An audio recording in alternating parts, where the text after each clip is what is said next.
अब वो दिखाई क्यों नहीं देता है? जिस प्रकार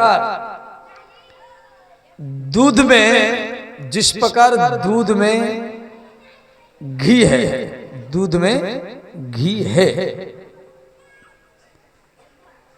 परंतु दिखाई नहीं देता है, ऐसे आप में भगवान है,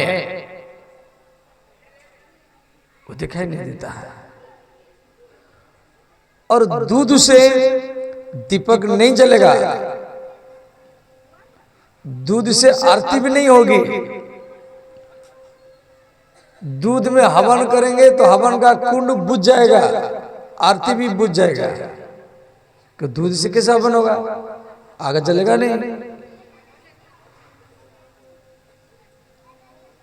तो घी से हवन होगा, घी से आरती होगी, घी से हम लोग पूजा करेंगे, दीपक जलाएंगे। तो दूध से घी कैसे निकालेंगे? ना दूध को गर्म करो, फिर मंथन करो, फिर वो घी निकल के आएगा, फिर आरती होगी, दीपक जलेगा, हवन होगा, आपकी काम में भी आएगा। ऐसे आप में भगवान है, जैसे दूध में घी है, ऐसे आपके अंदर में भगवान है। वो निकल गया कैसे? उसका प्रक्रिया क्या है? किस तरीके से वो निकला जाएगा भीतर से? जब आप लोग भागवत में आकर के किसी संतों के गुरु के पास जाकर के और श्रद्धा और विश्वास के द्वारा, श्रद्धा और विश्वास के द्वारा अपने आप को मंथन करने लगेंगे, तो श्रद्धा विश्वास के द्वारा जब मंथन करने लगेंगे तो आपका भीतर का भगवान आपके सामने ही आकर के खड़ा हो जाएगा। भगवान आपको दर्शन देने के लिए वैकुंठ से नहीं आएंगे, भगवान आपको दर्शन देने के लिए वृंदावन अयोध्या से नहीं आएंगे, भगवान आपको दर्शन देने के लिए किसी मंदिर से भी नहीं आएंगे। हम वृंदावन अयोध्या जाना चाहिए, कुंभ मेला आदि आदि जाना चाहिए, परंतु वृंदावन जाने से भगवान मिल जाते हैं। तो अभी हम 10 बस करेंगे, सारा पबरा गांव बिल्कुल ले जाएंगे।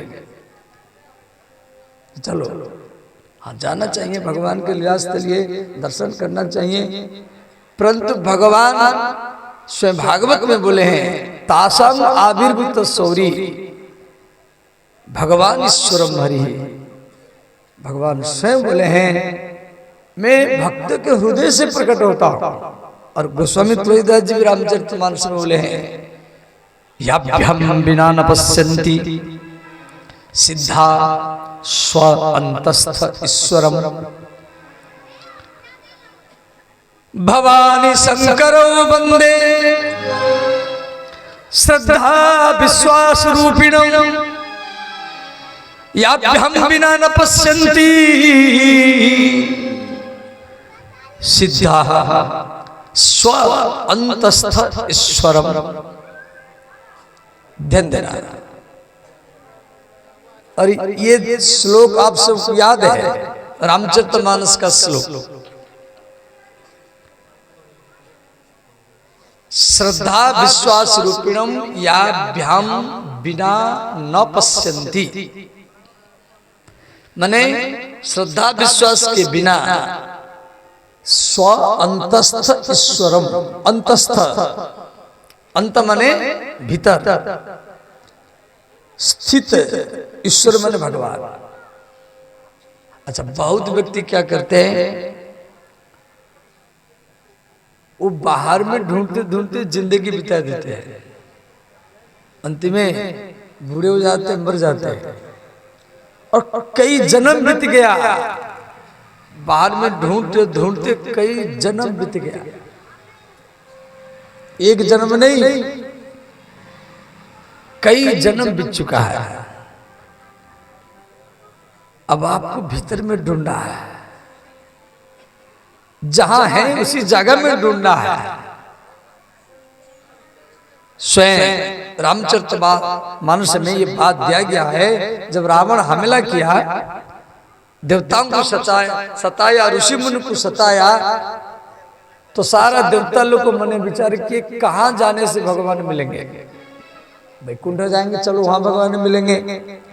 कोई बोला श्वेतद्वीप चलो, वहां मिल जाएंगे। कोई बोला गोलोक धाम चलो, वहां मिलेंगे। कोई कहा नहीं नहीं, क्षीर समुद्र में चलो, दूध का समुद्र में चलो, वहां लक्ष्मी माता और भगवान रहते हैं। सब आपस में तर्क वितर्क किए, वहां चलो, वहां मिलेंगे, वहां मिलेंगे, वहां मिलेंगे। और उसमें भगवान महादेव बैठे थे। महादेव बोले बिल्कुल कहा मत जाओ, जन्म जन्म बीत जाएगा। तो महादेव जी फिर इसी चौपाई को बोले हैं देवताओं के सामने, हरि व्यापक सर्वत्र समाना, हरि व्यापक सर्वत्र समाना। हरि व्यापक है, वो हर जगह में है और समान रूप में है। हरि व्यापक सर्वत्र समाना, हरि व्यापक सर्वत्र समाना। प्रेम ते प्रकट होई में जाना, प्रेम ते प्रकट होई में जाना। तो भगवान प्रेम से मिलेंगे। तो प्रेम क्या है? प्रतिक्षणम वर्धमानम प्रेम स्वरूपम। संसार में तो प्रेम है ही नहीं है, ये गलत है। जहां हम स्त्री को प्रेम करते, पति को प्रेम करते, बच्चों को प्रेम करते, नहीं, इसमें स्वार्थ से होता है। वही स्त्री है, वही पति है, और नया नया शादी तो अच्छा लगता है, फिर 2-4 साल के बाद में फिर आपका मन हट जाता है, फिर दूसरे को याद करने लगते आप। फिर 2-3 साल उससे बात किया, फिर और किसी से मोबाइल में बात करने लगते। जैसे उम्र बढ़ता है तो व्यक्ति 15 साल में किसके साथ बात कर रहा था, 20 साल में और किसके साथ, 25 साल में और किसके साथ, 30 साल। ये प्रेम नहीं था, ये वासना था, ये कामना था। तो नारद भक्ति सूत्र में नारद जी लिखे, जो घटता रहे वो प्रेम नहीं है, प्रतिक्षण वर्धमान। तो प्रेम तो केवल भगवान ही करते हैं, माँ बच्चा को करती है प्रेम, ये सच्चा प्रेम है। तो जिसमें प्रेम और प्यार में अंतर है, जिसमें कामना होता है, जिसमें वासना होता है, वो प्यार कहलाता है।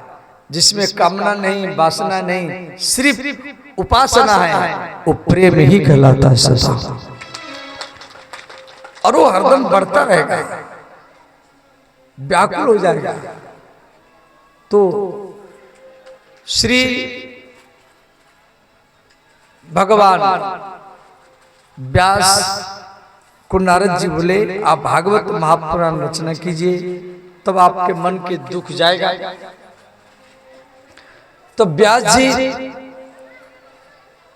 को नारद जी अपने पूर्व जन्म की कथा सुनाए। भागवत में नारद जी के पूर्व जन्म की कथा दिया गया है। पहले नारद जी गंधर्व थे, गंधर्व समझ जाते, गंधर्व बोलते नाचने गाने वाला कलाकार, उसको गंधर्व कहा जाता है। तो ब्रह्मा जी के अभिशाप के कारण नारद जी एक शूद्र के परिवार में जन्म लिए। इनकी माँ एक आश्रम में झाड़ू लगाती थी, झूठा बर्तन साफ करती थी। तो वहां पर कुछ साधु आए और वर्षा ऋतु का समय था। तो साधु लोग वर्षा ऋतु में एक जगह में ठहरते हैं। तो नारद जी छोटे थे, इनकी माँ उसे आश्रम में झाड़ू लगाना, बर्तन साफ करना, लिपाई करना। तो नारद जी माँ के पास में रहते थे। तो साधु जब आए उनके पास ही बैठने लगे। साधुओं के साथ कीर्तन करना, तिलक करना, प्रसाद बांटना, ध्यान करना, ये सब सीख लिए।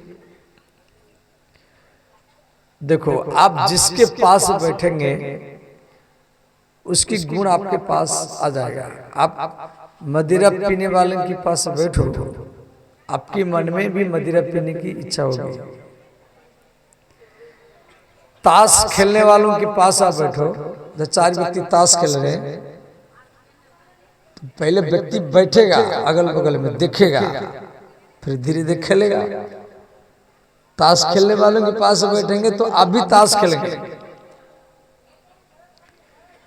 पहलवान के पास बैठेंगे आप भी पहलवानी करेंगे।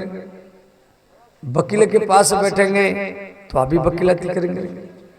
और किसी संत या किसी सत्संग में और भागवत में बैठेंगे तो आप भी भगवान को ही प्राप्त करेंगे।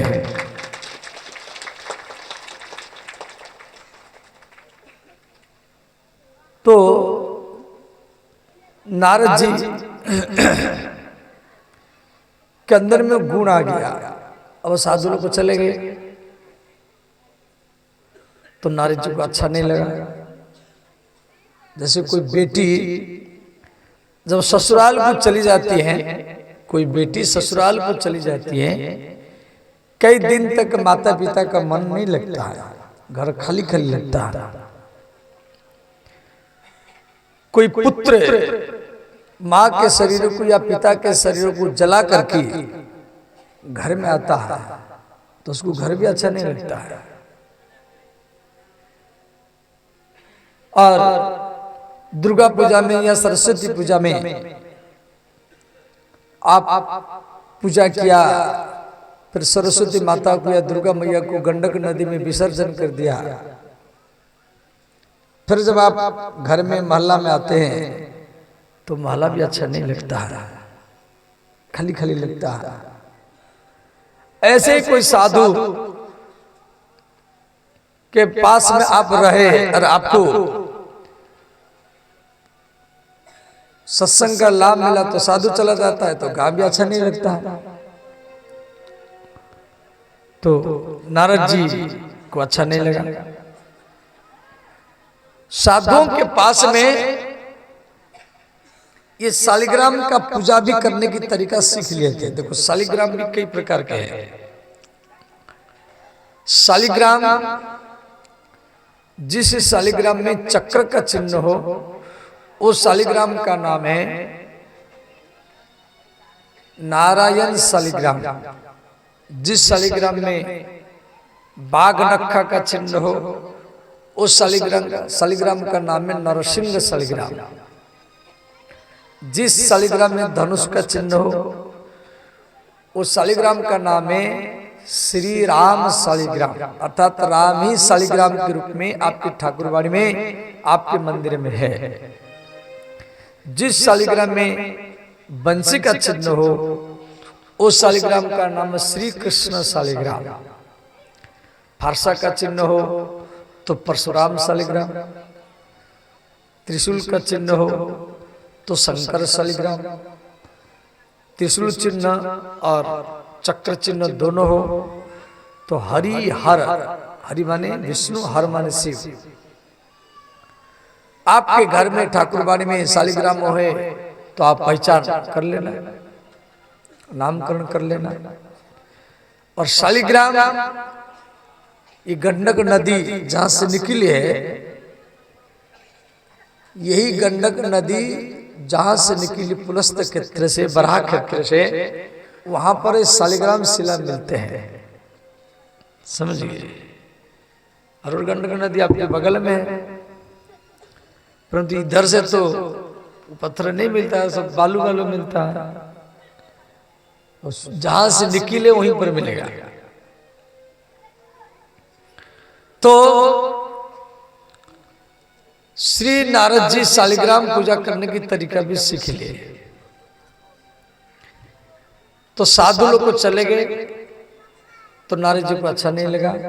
दूसरे में नारद जी की जो माँ थी, उसको एक काला सर्प ने काट लिया, वो बेचारी मर गई। एक तो साधुओं का वियोग, दूसरे में माँ का वियोग।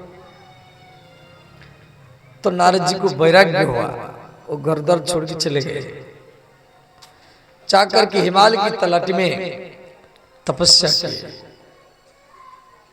तो आकाशवाणी हुआ जे नारद, इसी जन्म में आपको हमारा दर्शन नहीं मिलेगा, आपको और एक बार जन्म लेना पड़ेगा। तो वही शूद्र पुत्र नारद, जो शूद्र के परिवार में जन्म लिए थे, साधुओं के संगत के कारण फिर दूसरी बार ब्रह्मा पुत्र नारद के रूप में जन्म लिए। बोले श्री नारद भगवान की जय।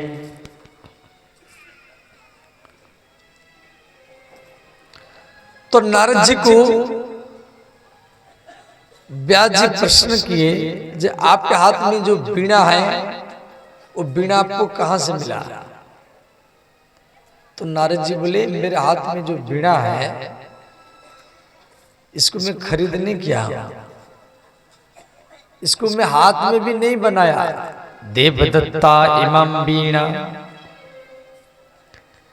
देवदत्ता इमाम वीणा, स्वर ब्रह्म विभूषित, मूर्छित हरि कथा गायमान शराम्यहम्।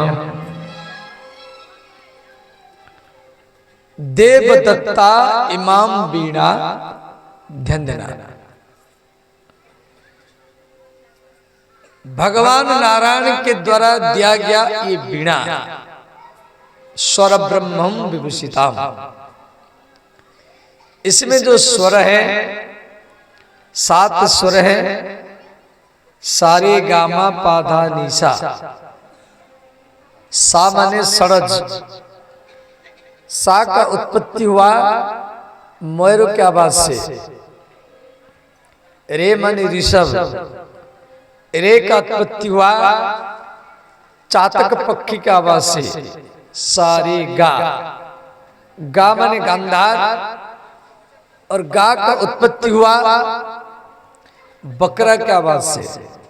बकरा बकर की आवाज आप लोग सुने होंगे, तो उसके आवाज को वो हारमोनियम में दिया गया, सारे गा।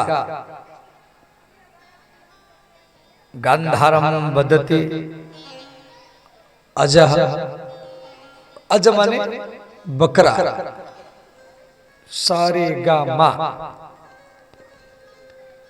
मां माने मध्यम, और मां का उत्पत्ति हुआ क्रोंच पक्षी की आवाज से, सारे गा मा पा, और पा माने पंचम, पा शब्द का अर्थ पंचम। पंचमम वदति कोकिलः, कोकिल माने कोयल। कोयल और कौआ आप लोग को देखे होंगे, कोयल और कौआ ये दोनों एक जैसा है। कोयल और कौआ को आप पहचान नहीं पाएंगे, परंतु जब बसंत ऋतु आएगी तो कोयल कुहू कुहू बोलेगा और कौआ कहां कहां बोलेगा। तो आवाज से आप पकड़ लेंगे जो ये कोयल है और ये कौआ है। तो कोयल का आवाज बड़ा मीठा होता है और उसके आवाज को हारमोनियम में दिया गया। जो पा, हारमोनियम हो या बंसी हो, सितार हो, गिटार हो, ये 7 स्वर से तो सारे गा मा पा, पंचमम बदति कोकिला, उसके बाद में पा धा, और धा माने धैवत। धा का उत्पत्ति कैसे हुआ ध्यान देना। धा